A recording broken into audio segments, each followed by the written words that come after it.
Green Room is written and directed by Jeremy Saulnier and stars Anton Yelchin, Imogen Poots, Patrick Stewart, and Macon Blair. And Green Room is about a punk band called the Ain't Rights who play a gig at a neo-Nazi club somewhere deep in the woods. But as they're leaving, their bassist Pat, played by Anton Yelchin, sees the body of a woman stabbed in the head. The band gets locked in the club's green room as the Nazis try to kill them before they can escape. Now, I thought we would never get this movie in the Philippines because they kind of teased the release of this film back in April, then it kind of disappeared. Then we got it all of a sudden at the end of July, and I was really excited to watch this movie because Patrick Stewart was the villain, and it just looked like an interesting concept. And man, I loved Green Room. I thought it was incredibly intense in the best way. Its technical presentation is excellent, and it's very, very smartly written. First of all, yes, I was excited about this movie because of Patrick Stewart, and I was interested to see Anton Yelchin in one of his last roles, bless his soul. But the real star of Green Room really is the director Jeremy Saulnier. He manages to separate this movie from other generic slasher films and siege thrillers just through how tight his storytelling is. What's so great about this movie is that there is not an ounce of excess on it. There's no sex in the movie, there's no forced message in there. In fact, I would say that the most unique thing about Green Room is how actively it tries to stay away from any real meaning. You know, when there's a character trying to make a motivational speech, he'll cut that character off mid-sentence. Some questions go unanswered by the end of the movie. I really feel like it's Jeremy Saulnier telling us that the only thing that matters in this situation is the situation itself, and the situation is incredibly intense. The way he shoots violence, like, it never becomes gratuitous, but it's always shocking when it happens. And it's shocking not necessarily because he makes us care about all these characters first, but just because of how real it feels. But don't think because of the synopsis and the title that this movie takes place entirely in one room. It doesn't.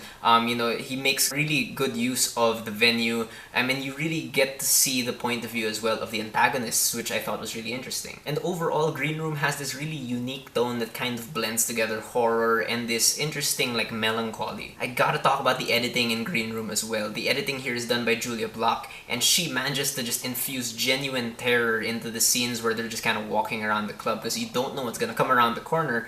And when the violence does hit, it has the effectiveness of a smart jump scare without being uncalled for like a dumb jump scare. There's also a great balance in the editing between really fast-paced sequences and much slower scenes that function kind of like breathing room for the characters, although the tone is always like, it's always urgent and you're always scared. There's also some fantastic visual storytelling here of like just little shots of seemingly inconsequential details that'll come into play later. But the most unique thing about the editing in Green Room is the fact that we get in-depth points of view for both sides here. Like, we get to see how Pat's band kind of reacts to the situation, we get to see how the neo-Nazis are acting. And you would think that knowing what the villains are gonna do would make things less tense, but instead it gets even more tense because you see what's coming. Like I said, there's not an ounce of fat on this movie, and it's really compact and it just breezes by. And as for the acting in this movie, Anton Yelchin and all his bandmates play scared really, really well. They're all great in this movie, and they manage to make their fear just feel so real.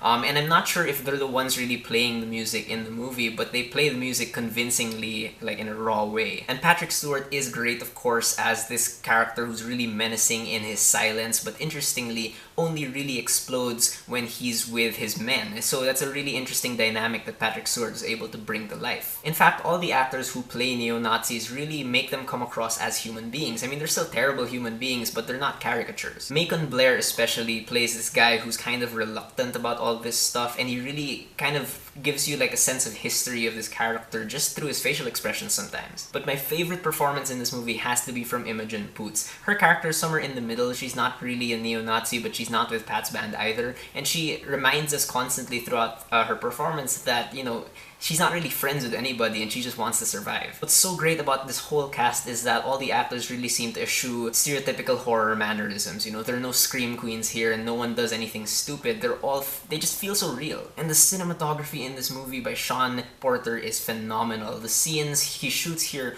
always seem to be drenched in a certain solid color, which makes everything feel really slimy. He also manages to make darkness look good, which is tough to pull off. My favorite shot in this movie has to do with Imogen Poots' character flicking open a lighter in the darkness, and it looks really, really great. Even the way this movie is framed is cool. Like, there are some shots that conceal the gruesome stuff just enough so that, you know, you still see it. And it's cool how some shots seem to avoid meaning as well. You know, they focus on like the little details but not like the real important point of focus in the shot. And I'll tell you, it takes a lot to get me to squirm in a movie because of violence, but this movie really made me squirm at times because the makeup work for the wounds and stuff is just so effective without going over the top. And the green room and the club itself really look exactly like the kind of place where you'd expect neo-Nazis to hang out. The sound in this movie is top-notch as well. The mix is really realistic in that you have to strain to hear whispers or a voice through the door, though it's never impossible to hear. And there's just a fantastic use of heavy music and feedback in this movie. It's always in the background and makes you naturally feel uneasy or really heightened. I mean, if you're into this kind of music, if you're into hardcore punk, you're gonna find some of this music pretty rad. There's a cover here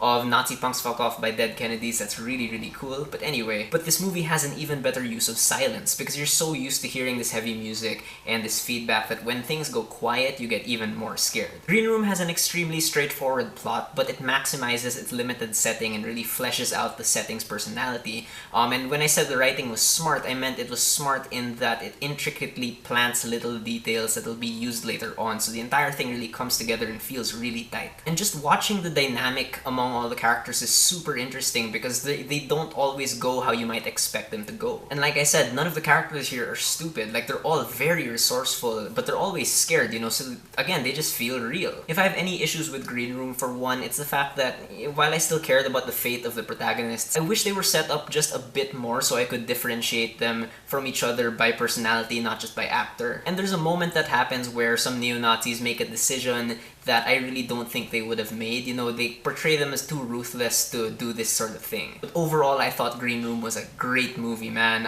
You should definitely know what you're going into though when you watch this. It's definitely not for everyone, but it's just so well made that I just can't help but love it. Alright guys, so those are my thoughts on Green Room. Have you guys seen it? What do you think about it? Whether you agree with me or not, please leave me a comment. Let's have a conversation.